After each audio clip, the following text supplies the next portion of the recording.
Hey guys, I'm Earl with Sumo Bully Kennels. This is our first episode of our journey. Wanted to kind of share our journey and our passion with you guys for whoever's interested, especially in the XL bully world. Maybe some of you guys are inspiring breeders. Maybe some of you guys are seasoned breeders. Either way, we just want to share our journey. So since this is episode one, want to talk about how we got into this, right? Never thought I would be a dog breeder. However, I grew up with dogs all my life. So to give a little background about me, I have my own business here, a small business that I operate. That's my primary income. Definitely love dogs. And we kind of stumbled into this industry by accident, purchasing a pet, falling in love with the breed, XL American Bullies. I love the temperament. I love the way they look, the structure, and a lot of the inspiration really comes from seeing other breeders, like seeing other people's yards, some of the amazing dogs people have, some of the amazing dogs that people have created. And even at then, we were still not thinking like becoming a breeder or anything like that. Kind of what set us in that direction is being a small business owner myself. Dealing with people, in any industry, in all the places I've ever worked at, managed, even my own company that I own now, that I've had for about 13 years, the hardest thing in running a business is dealing with people, to be honest. And, having employees, people calling in sick, for this, that, and the other, dealing with different personalities, having to be my own HR department. I've worked HR before. It's very tough job, to be honest with you. And after a long day of work, whether I work for somebody or even when I was self-employed that I am now, I always loved coming home to my dogs. Because even after a long day, no matter how stressful, and we all deal with stress from work to personal, the one thing that's always been a constant is that dog love, right? They're unconditional. They can kind of sense your moods, and they're just happy to see you. Like, how can I explain? It's like I walk away from my dogs for an hour and go out and run errands, and I come back and it's like they haven't seen me in a week, right? So for all you dog people out there, you know what I'm talking about. It's that love. It's unconditional, the way your dogs love you. And loving dogs, having dogs, raising dogs, losing dogs even, it's painful. And so when you combine those elements of dealing with people and the stresses of life and coming home to decompress, to go to your place of sanctuary, one of those things for me is my dogs. And so it kind of just clicked one day, right? Like, what if I could have a business that I truly 100% enjoy and have my dog with me all day, right? Like, and I'm seeing the industry, and again, I didn't do much research on the industry in the beginning of revenues and stuff like that, and how can I actually make a living doing this. That wasn't the thought process. It was just kind of those ideas like, oh yeah, when I retire one day, I'm gonna have a lot of dogs and have fun, and that'll be my retirement job kind of deal. Well, in casual conversation with my wife, how cool it would be if we could be at home with our dogs and make a living, right? And support our lifestyle, pay our bills, everything that comes with just living, right? And so that's really where it stemmed from. If you're aspiring to be a breeder, man, definitely don't discount yourself. We all start somewhere.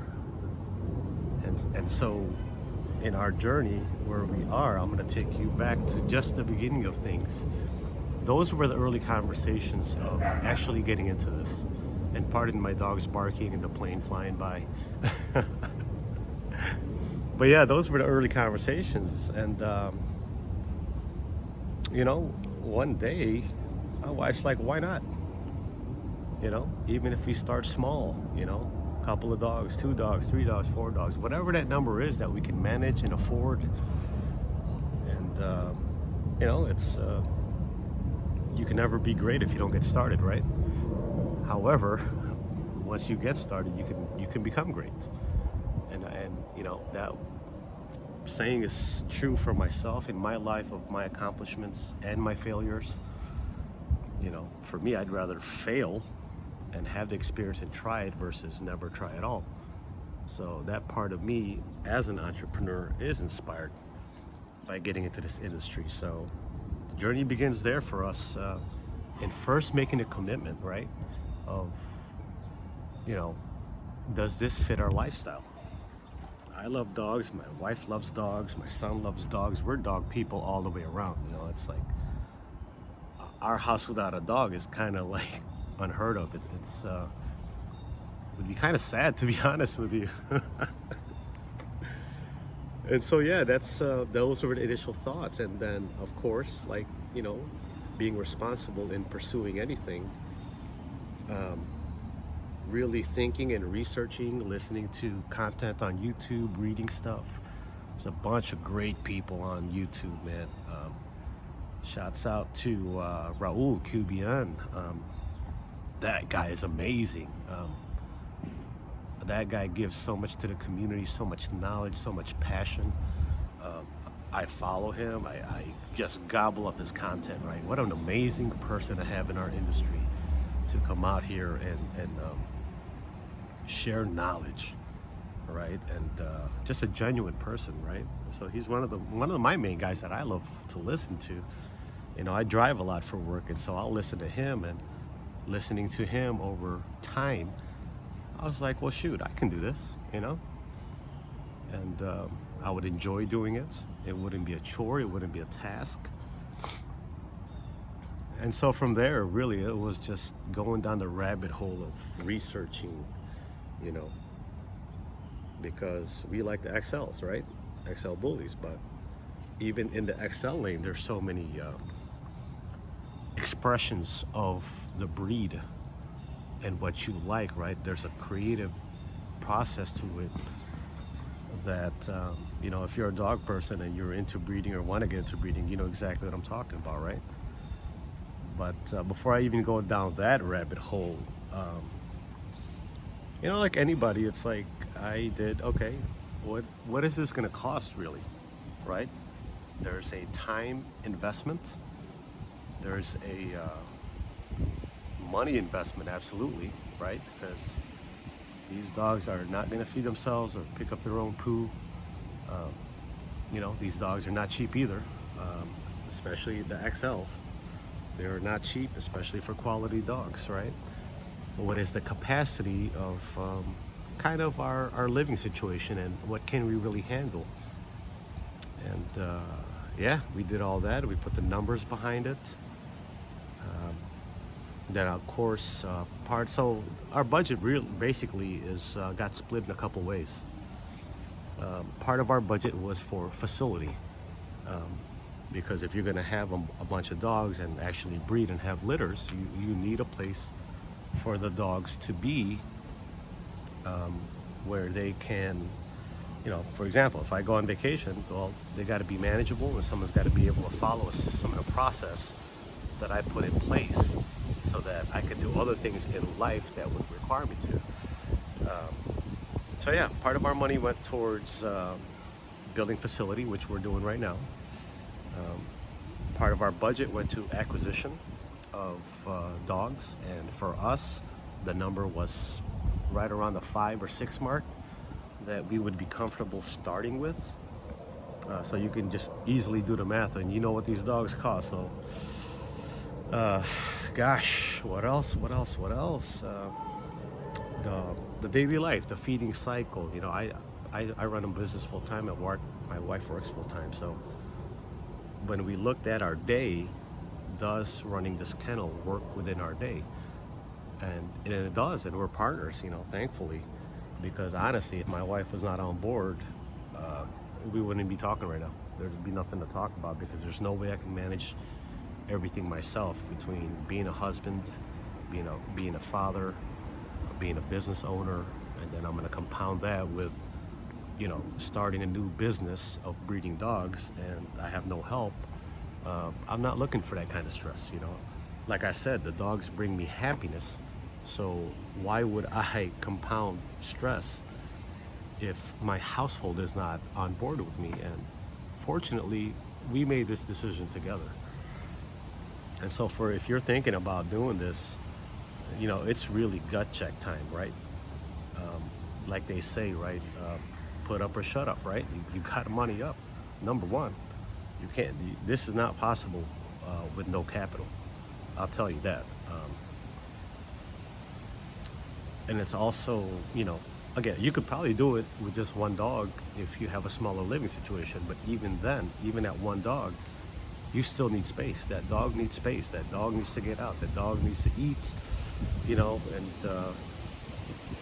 it's certainly, you have to factor that in. And fortunately, we're blessed to have our own home and have a property that can accommodate where we are right now and future growth, which I'll get into later. So, for me, we're gonna put in the sweat equity, hands on deck, really understand, we did our projections with the revenues and money, and we put up the money, and we're putting up the time. Right now it's a inconvenience because we're building our kennels, so managing the dogs during the kennel build, it's could be very time consuming and stressful. I tell you right now, I don't have a day off. I get off work and I do my activities and have dinner, and I'm always doing something with the dogs. It's a time commitment, but for me, it's not. It's a passion, and so I love doing it. It's not another chore for me. It's I enjoy it. Every day we push that ball forward, and a kennel door got put up, a wall got painted, something, right? Because in my mind, creatively, I've already created the space and my vision of how this place is going to operate. And so it goes from your mind to paper, from paper to reality, right? And that's going to cost you time and money. One thing I definitely, if you're a person that's looking to get into this, definitely think and plan first before you act. Because you can go out there and buy a dog and then realize you don't have the space or the facility, or what happens when it's breeding time, what happens when it's whelping time. Really think about the whole process. And that's really where our mindset was at that point of our journey. We knew a number we would start with, and the dogs will multiply fast once you start breeding and keeping production. So there was a starting number, a max starting number of dogs that we were willing to do, knowing that those dogs will multiply, right? Because you got to keep your production, you got to establish what you're trying to create, right? So, and our thought process of, okay, we acquire dogs, right? This dog here, this dog there, whatever, Ultimately, to me, they're like ingredients of a cake. You got your sugar, your flour, your this, your that, your icing, right? The cake I'm gonna build is my creativity and what I have in mind, right? That's how I see other breeders. When I fanboy out and geek out about other people's productions, I'm like, wow, man, that it's very impressive. Because I understand the time and the money that goes into it, and you can't be in this if you don't have the passion. I pick up shit 3 times a day, I promise you.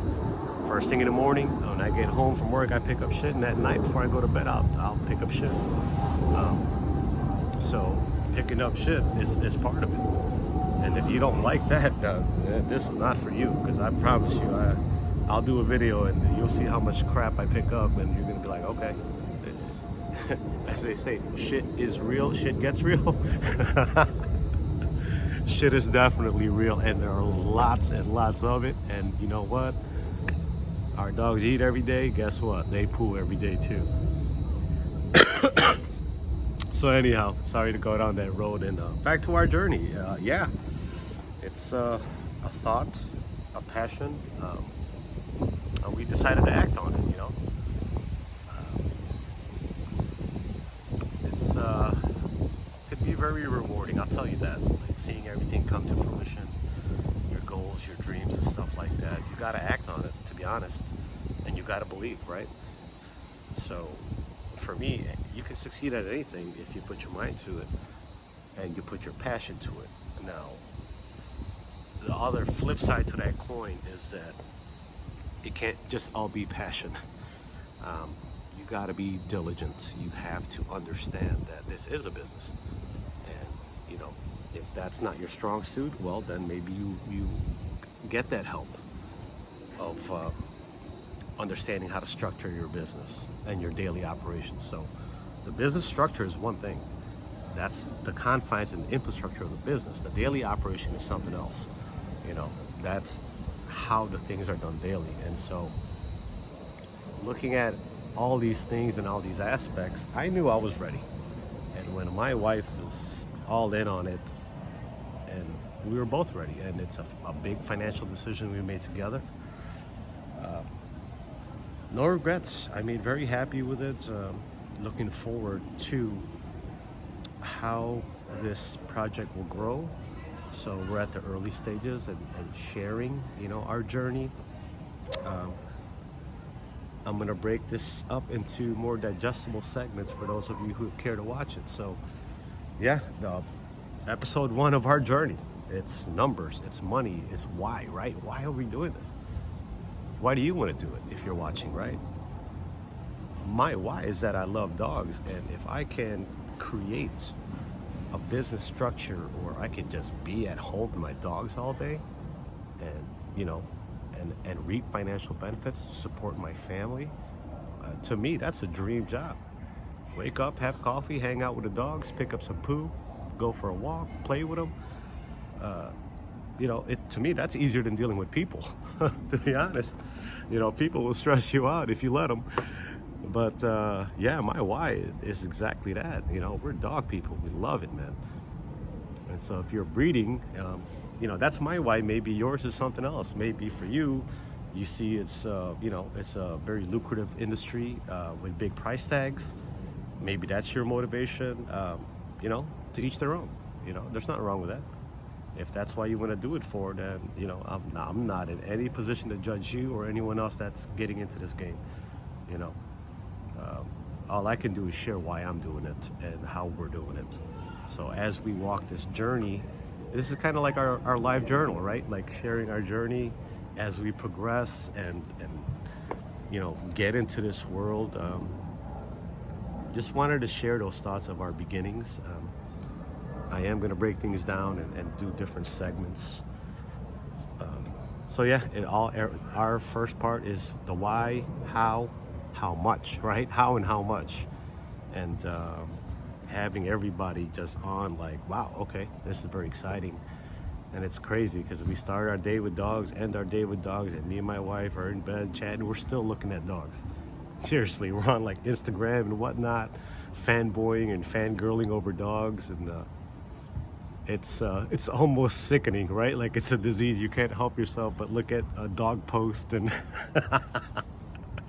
but for you people that are dog people and are watching this video, then you're watching this video for a reason, and you're also doing the same thing we're doing at night, scrolling, looking at dogs like, oh my God, look at that dog, it's beautiful, right? Looking at puppies and stuff like that. And yeah, so in the next coming up series, I'm gonna go over what dogs we selected and why. You know, I think maybe those videos could be of value. But for me, before we got to selecting dogs, the most important part is that gut check. Okay, this is going to require an investment. of time and money. And if we're okay on both sides, okay, time check, cool, money check, cool. Man, put your chips on the table, we're all in, right? And so for me, I feel like it's probably, again, this is episode 1, right? So that's probably the most important thing that you have to think about: your current life situation, your current living situation, financial situation, your schedule. um, you know Maybe you have young kids, maybe you don't, maybe your kids are older now, maybe you don't have any kids, period. It's all those things, because this is a lifestyle thing. It is not like you just throw these dogs out here and put them in a box, and it's not going to work that way. I promise you that. you know and that even goes with before we decided being a breeder. Having a dog is a lifestyle. We had 2 dogs, always had at least 1 dog in the house, if not 2. And even going on vacation, you know hire somebody, pay a family member to stay at the house to feed the dogs, take care of the dogs. This is not a thing. To me, it's having a dog. To me, it is almost equal to having a child. You know, like, I think about my kid all day. What's he doing? Does he eat? Da da da da da. Same thing with the dogs, except that the dog can't tell you what's wrong with him. You could tell. You could read his body language in his face when something's wrong with your dog. So, yeah, I equate it, like, to me, they're family. It's definitely a time and a love commitment. So anyhow, sorry to go down that tangent, but this is episode 1, guys. So if you're thinking about this, that's why you're watching it. That's my why. And plan. And sometimes, like, okay, cool, where I'm at right now, I might not be able to do it till next year or year after or 6 months or next week. Everyone's timeline is different. Everyone's situation and position is different in life, right? But if this is something like you're really interested in, I encourage you to do it. Everyone has something of value to bring. Like, our vision for the dogs that we plan on creating, there's a creative process for that, right? For us, it's not just like, okay, I'm gonna buy popular dog A and popular dog B and produce popular dog C, right? That's I don't know, that's not my thing. I'll say that. For me, I see, okay, dog A has A, B, and C that I like. Dog B has this. Dog C, and so forth and so on. And again, they're ingredients to a cake. I'm going to take these pieces, learn how to mix them properly to create dog D, which is Sumo Bully Kennels Earl's vision of what my expression of my art is going to be as a breeder. And some people will be like, man, that's pretty fly, I like it, right? And some people are like, not my kind of dog. Which is okay. It's the same way where some people like the micros, the standards, the classics, the extremes. We like the XLs. And again, if you look at XLs, yeah, there's a breed standard to it. However, there's different expressions out there of what an XL is, right? Like more Mastiff influence, more Bulldog influence, more Terrier influence. Different things, different sizes, different mobilities, right? Some people have those giant XLs, like 150, 180, 200 pound dogs. And that's amazing to me. I always say, like, my vision of an XL, of what I'm going to create maybe 2 and 3 years down the line, when when I finally get there, or however long it may take, that's the vision, right? Is I want to walk down the street and look like I'm walking with, like, I got Brock Lesnar on a chain. Like, is this guy serious? Like, what is that?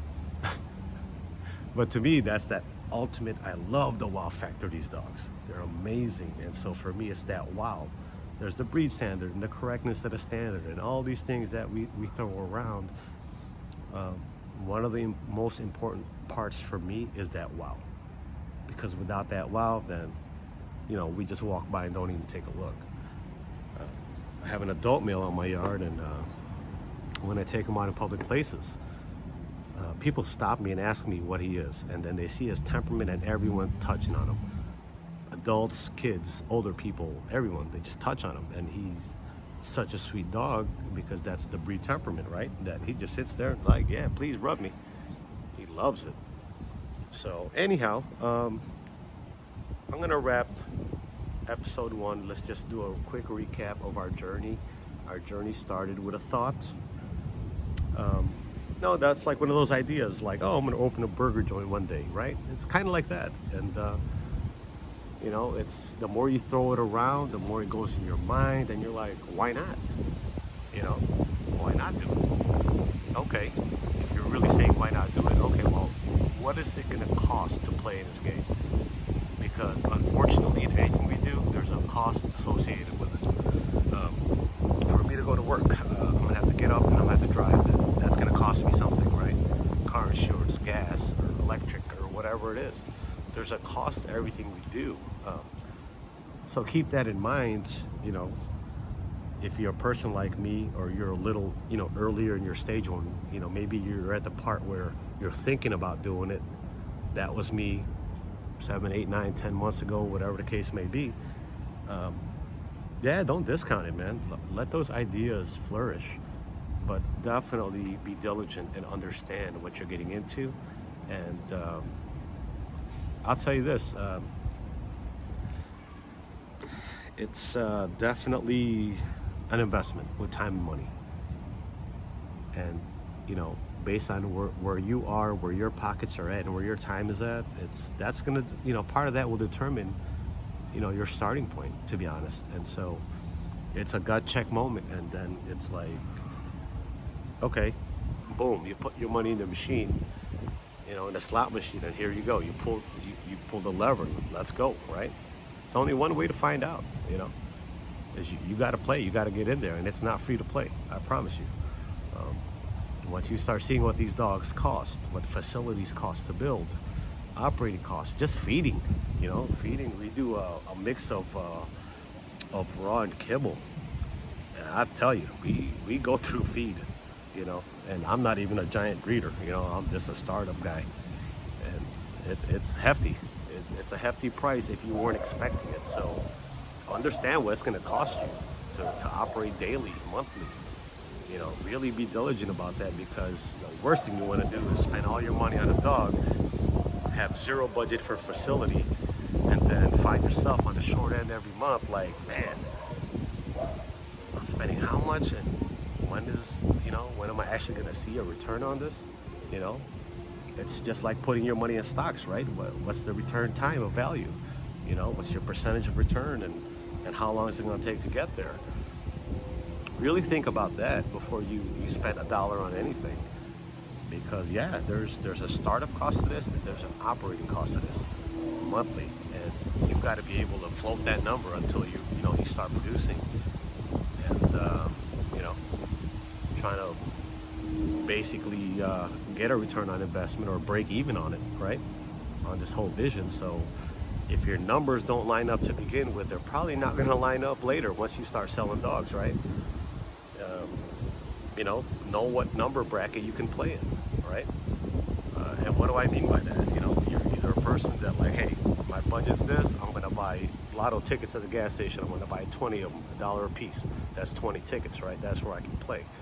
Or you're a guy that says, you know what, give me 20 of those $10 scratchers, right?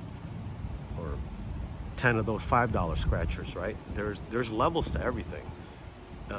And it doesn't matter what level you start at, because you can't win if you don't buy in and start. That's my philosophy, right? So if all I can afford is 10 scratchers of $1 a piece, that's $10. That's where I'm playing at, because realistically, that's what I can do. So, it's easy to go down and like start talking about what dog do you like here, what dog do you like there. That part there is, that's a whole different thing, man. But understanding where, what it's going to cost you to play in this game, that's my thing. And understanding that, okay, once you finally get there, let's say you start with a puppy and you can't get a female pup, and you can't turn her over for another our first production is at 2 years. You got to be able to float your investment cost and operating costs until that first production drops, right? So it's really something to think about. And for us, we did our due diligence, and we're on track, we're on budget. Things have gone the way we want them to with our acquisitions, which again is another episode I'll go over. So I'm gonna wrap this one here. So yeah, that's our journey. Episode 1. It's planning, budgeting, and understanding how this fits into our daily life. And all the box checked, and we pulled the trigger. So now we're in, and here we are. Earl with Sumo Bully Kennels. I'll catch you on the next episode.